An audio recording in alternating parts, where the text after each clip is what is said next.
Hindi naman daw kasi babaero, hindi rin daw sugarol, at lalong hindi raw manloloko sa kanyang misis itong si Noli. Ha? Lalong hindi raw kayang manloko ni Noli sa misis niya na si Daisy.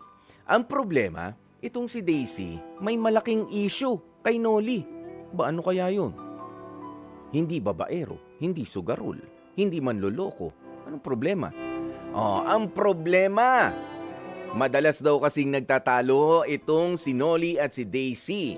Dahil sabi ni Daisy, ayaw daw ng nilulutong ulam ng kanyang mister. Ayaw daw kasi ni Daisy ng mga pagkaing masabaw. Tanging masarsa daw at yung isda sold na raw siya roon. Pero, eto kayo, huwag ka. Sa loob ng higit 20 taon nilang relasyon, ay hindi nawawala yung problemang yan ni Noli sa kanyang misis. Hindi gusto ang inihahain niluluto ng bawat isa. Pero, tumagal ng 20 years? Aba, sige, kausapin nga natin si Kuya Noli. Ayan, 54 years old mula sa Quezon City. Magandang tanghali sa iyo, Kuya Noli. Magandang tanghali po. Linawin ko lang, ikaw ba ang nagrereklamo sa preparasyon sa pagkain ni Mrs.? Minsan lang naman, minsan lang. Okay. Ano ba ang paboritong ulam mo, Kuya Noli? Kahit ano. Pero, Lutong hindi. bahay lang. Ayun nga kaso nag-aaway nga kayo. Siyempre, hindi pa pwedeng kahit ano. Ano yun? Ang sabi mo, madalas nagtatalo, ayaw ng nilulutong ulam ng kanyang mister. So, ikaw pala ang madalas na nagluluto, tama? Opo. Ano ba ang pandayo mo na pagkain? Ano yung panlaban, Kuya Noli? Mamaya natin puntahan yung problema. Ano yung madalas at tingin mo ay marami ang nakaka-appreciate sa pagkain pine-prepare mo? Dinuguan, tsaka yung kare-kare. Sarap naman. Kailan ba tayo pwedeng magharap? Yan, mga paborito ko rin yan, ha? Tapos yan naman ang ayaw ni Mrs. Hindi na. Yun nga gusto niya. Yun ang gusto. Pero, saan kayo hindi magkasundo? Mula ba nung unang taon ng pagsasama nyo? Hindi naman. Ito lang. Ha? Nito na lang. Kailan? Kailan nag-umpisa? Hindi naman madalas, sir. Okay, sige nga.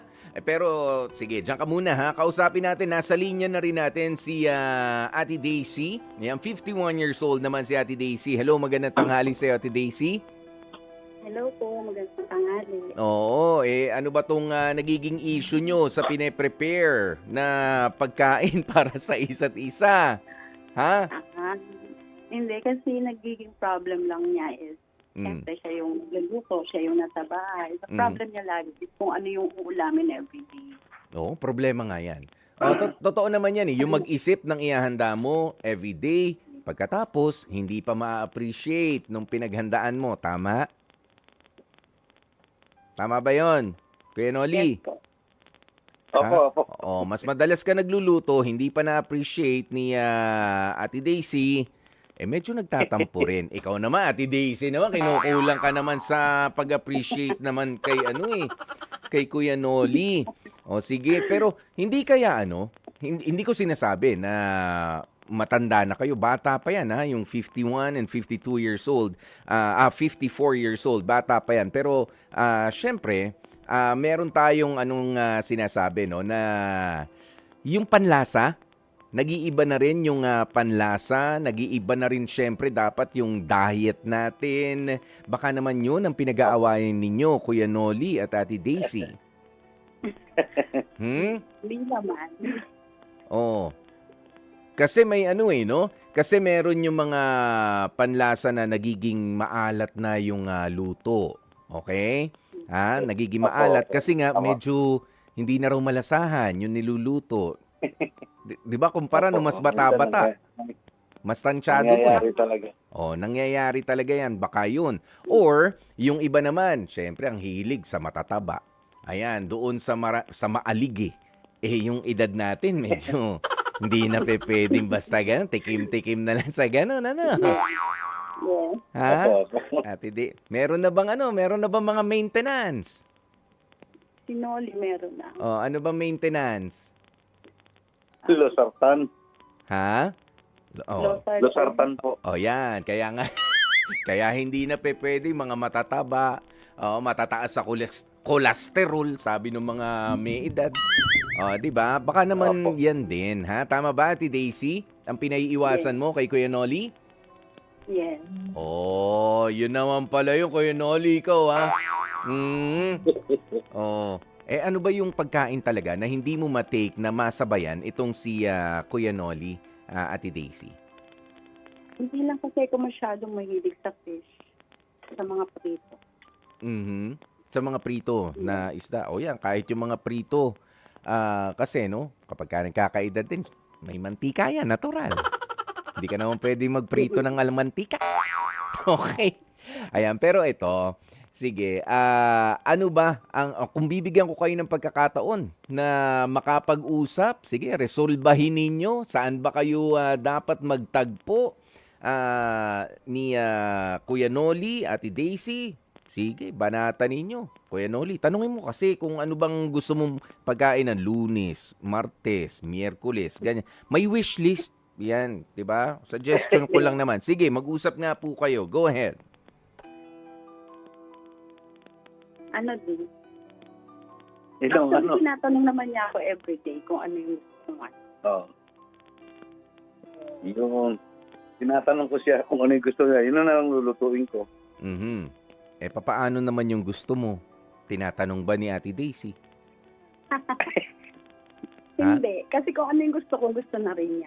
Ginugusto na lang rin. Hindi ka ba napipilitan? Ah. Ha? Hindi naman, sir. Okay lang. Hindi ka naman nagtatampo. Mahirap yung Hindi naman, nagtatampo. sir. Mahirap din yung Kung nagluluto ano yung ng gusto masama niya, gusto loob, ko na ha? rin. Ay, hindi oh. Di ba? Kasi, Yung pagluluto, laging may kasamang ano yun. ano, Pagmamahal yun. pagmamahal. Yung iba kasi nakabusangot yung mukha kapag ka nagluto, di ba? Nagiging, ayun nga, una-una, nagiging maalat. O, kasi nanggigigil sa asin. O, nanggigigil sa patis, di ba? O, kapag ka naman, pagka medyo malungkot, nag-away bago nagluto, nagiging, may kinukulang sa recados. O, imbis na, di ba? Naaapektuhan ng pagluluto. Pero wag naman na, ito payo yan sa lahat ng mga, wag nyong iinisin yung magluluto pa lang. O, kasi maapektuhan yung lasa. Naniniwala ko ron, madalas ka nagluluto, Kuya Noli, di ba? Yes. Opo. Chef. Oh, 'di ba? Kasi pati yung pagbudbud mo ng ng paminta. Ayan, may minsan pag sosobra, kukulangin. So, sobra. Kukulang. Kasi nga may Tama. gigil. May gigil, may inis. Oo, kaya naman na nasa kalagitnaan na ng luto, kailangan nang ilaglag yung mga carrots. Aba, hindi pa pala hindi pa nakapaghiwa ng carrots. Bad trip na naman yun. Oo. 'Di ba? Yes. Oh, edi yan ang sinasabi. May tumutunog na cellphone dito, hindi sa akin. Nakikita ko. O, bahala kayo kung kanino yan. Pero sige nga, mag-usap po kayo at kung ano ang heart decision ninyo, sige, susuportahan namin kayo. Pipili lamang kayo, no, sa letra natin na H-E-A-R-T, Kuya Noli at Ate Daisy. H, kung half and half, sige magbigayan tayo, ganoon. O, yung kalahati ng linggo, ako masusunod. O, pagka ginusto ko, gustuhin mo. O, dahil bukas, yung gusto mo, gugustuhin ko rin. Ganyan. O, kaya naman, yung letter E na, ay, teka, pag-uusapan pa natin to na maigi, ha? At yung letter A, approve na approve. Sige, kahit ganun sistema ulit. O yung letter R, reject. Hindi, magkanya-kanya tayo ng luto. Ganyan. Or yung letter T na try again. Sige, mag-usap po kayo. Kuya Noli at Ate Daisy. Okay po. Approve na lang kasi tinatanong mo Approve. naman kung anong palagi. Oo. A lang, A. Approve lang. Wala naman tayong hard feelings. Wala. Niluluto mo naman ng masarap palagi. Oo. Kung niluto Lagi ba may ng kasama.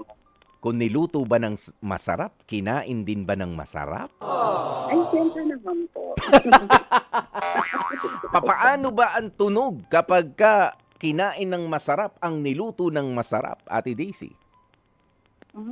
Maninamnam. Di ba may gigil na ganoon, di ba? Totoo yan. Oh, hindi yung pagka, ang sarap, no? Tapos lunok lang. O, pagka ano talaga yung paano ulit, Ate Daisy? Paano? Sarap, ganyan. O, tsaka hindi, you appreciate yung mga nagluluto po sa inyong mga tahanan para lalo nilang sipagan, lalo nilang galingan.